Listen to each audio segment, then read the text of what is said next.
Hello everyone. Welcome back. Today, we've got some crucial news you don't want to miss. Let's dive right into the top financial headlines and break down what's happening. This week, global markets are closely watching a major event, the Federal Reserve's decision on interest rate policy, set to be announced at 2 p.m. Eastern Time on Wednesday. Investors have long anticipated a rate cut, and as the moment approaches, one critical question is on everyone's mind: will the U.S. stock market rise or fall after the Fed announces the cut? It's a question best addressed now rather than waiting until Thursday or Friday, when hindsight will be too late. The Wall Street Journal posed this very question in a recent article: will U.S. stocks rise or fall after a rate cut? Learn from history. The article highlights that how investors react to Wednesday's expected rate cut will largely depend on the message the Fed sends about the strength of the economy and the labor market. While the rate cut itself seems certain, how the stock market will respond remains a big unknown. Historically, investors' reactions have been influenced more by the reasons behind the rate cut than the cut itself. Goldman Sachs recently shared a chart illustrating 10 cycles of Fed rate cuts since the mid-1980s. In those 10 cycles, 4 coincided with economic recessions, while 6 did not. When the Fed successfully averted a recession, the stock market typically rose. However, when the Fed was unable to stave off a recession, the market usually fell. The historical pattern is clear: when rate cuts are made without a recession, stocks tend to go up. If a recession looms, even rate cuts may not prevent a market decline. On Wednesday, investors likely won't get all the information they need to make an immediate judgment. Instead, how the market reacts will depend on economic data over the next several months. This brings us to another key point: evaluating the impact of this rate cut will require a longer-term perspective, not just a snapshot of this week's activity. Goldman Sachs also introduced the idea of growth anxiety, which lies between economic growth and recession. Unlike previous cycles, this adds another layer of complexity to the current situation, making it difficult for investors to draw straightforward conclusions from the Fed's actions. As we approach Wednesday, one looming question remains: what signals will the Fed send to the markets, and how should we interpret them? The answer may shape the trajectory of the U.S. stock market for the rest of the year. Investors are hungry for more guidance, especially given the mixed signals from recent U.S. economic data. Job growth has slowed, more people are entering the labor market, but layoffs haven't yet surged.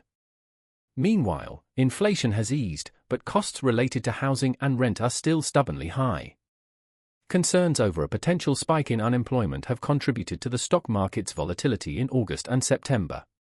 In light of these factors, the Wall Street Journal asked an important question: is the Fed lagging behind the economic curve? Some believe the central bank should have cut rates back in July. If the Fed opts for a more aggressive 50 basis point cut, it might trigger a negative market response. Despite conventional wisdom, the deeper cut should boost stocks. Why the hesitation? If the Fed cuts by 50 basis points, it could signal that the central bank has access to data indicating a recession is imminent, creating more panic than relief among investors. Ironically, an unexpectedly deep rate cut might stoke fears that the economy is in worse shape than anticipated, overshadowing the positive effects of the rate reduction. By last Friday, the market was evenly split on whether the Fed would cut rates by 25 or 50 basis points. In addition to the rate cut itself, investors will closely scrutinize the Fed's updated economic forecasts. Analysts at BNY Mellon suggest the Fed may raise its unemployment forecast while lowering its GDP growth outlook. If that happens, the optimistic effects of a rate cut could be dampened by concerns over future economic performance. The Wall Street Journal stops short of giving a definitive answer on whether the stock market will rise or fall post-rate cut, but it offers a logical framework for thinking about it. If upcoming economic data proves the U.S. economy is not on the brink of recession, the rate cut and any subsequent cuts this year should boost the stock market. However, if the data points to a deteriorating economy, even rate cuts won't prevent a market downturn. The takeaway here is that historical precedent, combined with current macroeconomic data, is essential for making an informed judgment. It's a smart way of thinking that few media outlets have pointed out. Today's second major news item comes from a South China Morning Post report, which offers an intriguing perspective. The headline reads, Trump or Harris? China, Hong Kong stocks offer hint at preference for White House occupant. The stock market is often seen as an impartial indicator. Investors don't lie, nor do they aim to please anyone. They invest based on where they see opportunity, putting their own money on the line. After the 20th National Congress of the Chinese Communist Party, China's stock market, including Hong Kong, saw a sharp drop. Investors reacted negatively to Xi Jinping's selection of a loyalist leadership team, which, according to the Wall Street Journal, largely consisted of local-level officials with limited experience or capabilities. Investors weren't concerned about aligning with government politics. They were reacting to what they saw as a leadership team that didn't inspire confidence in China's economic future. Now, South China Morning Post asks, what about Chinese and Hong Kong investors' preferences regarding the next U.S. president? According to their report, investors seem to have a stance, and the stock market may reveal their leanings. The article states that the upcoming U.S. presidential election presents significant headwinds for China's stock market. Both candidates, Vice President Kamala Harris and former President Donald Trump, have taken strong stances on economic policies toward China, advocating for measures such as technology restrictions and increased tariffs. Daiwa Securities points out that regardless of who wins, geopolitical tensions between the US and China are likely to persist, casting a shadow over China's stock market for the next 4 years. As we discussed yesterday with a report analyzing Wall Street's abandonment of China's stock market, each escalation in US-China relations has hurt Chinese investors. This repeated trend has caused many to shy away from betting on China's stock market. However, South China Morning Post's analysis digs a little deeper. Rather than simply stating that both Trump and Biden's policies negatively affect Chinese markets, the article points out key differences between the two. It compares Democratic and Republican policies and notes that Chinese investors seem to have clear preferences.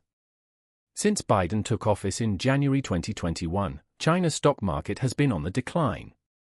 According to South China Morning Post, the CSI 300 index and the Hang Seng index have both dropped by 42%, making them some of the worst-performing major benchmarks globally.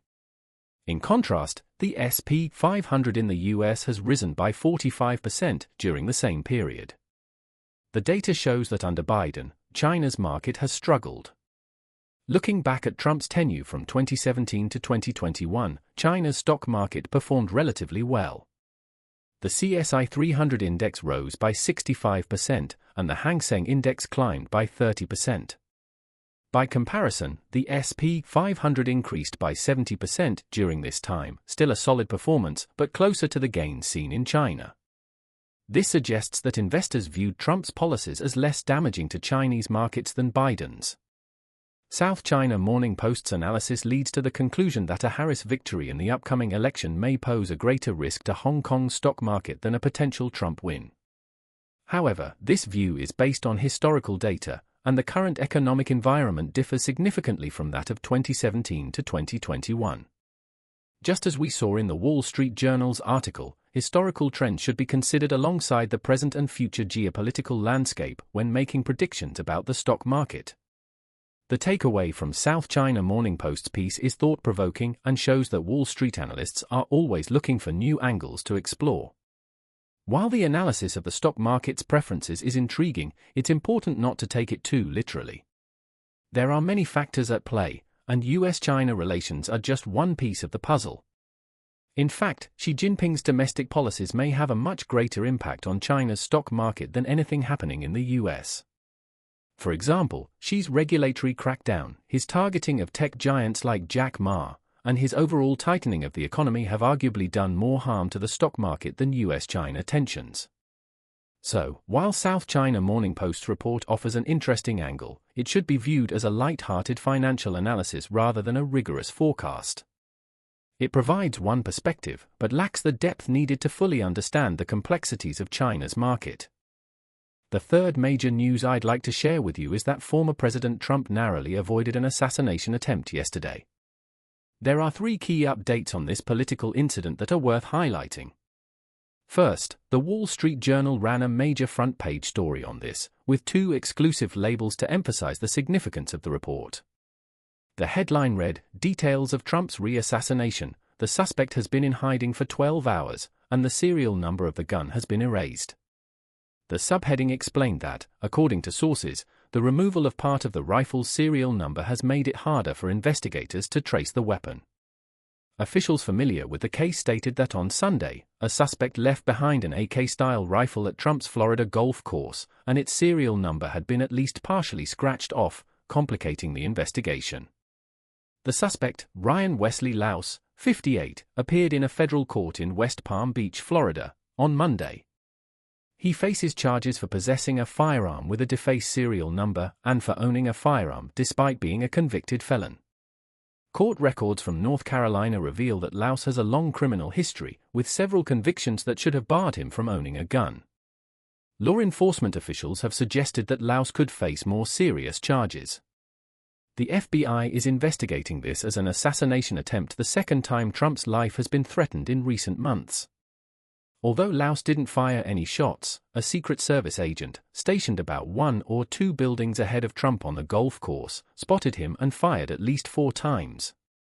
Louse, who was about 400 yards from Trump, fled in a black Nissan but was soon captured while trying to escape north on Interstate 95. The second update comes from the Associated Press, which covered the background and possible motives of Ryan Louse. Their headline highlighted Louse's strong pro-Ukraine and anti-Russia stance, as well as his support for Taiwan against China. While authorities haven't yet released an official statement on his motives, the AP report shared some notable details. First, Louse was a vocal supporter of Ukraine. Following the outbreak of the Russia-Ukraine war, he campaigned actively for Ukraine's fight against Russia. He even attempted to travel to Ukraine to join the war but was unable to due to his age and lack of military experience. When that failed, he began encouraging others to go in his place. In a June 2022 interview with Newsweek Romania, Louse described the Russia-Ukraine war as a clear-cut battle between good and evil, stating, "If the government won't send official troops, then we, the civilians, must carry the torch and get it done. We have some incredible people here, but far fewer than we need." The second point the AP noted was Ukraine's response. Ukrainian officials distanced themselves from Louse, stating that Kiev had no connection with him.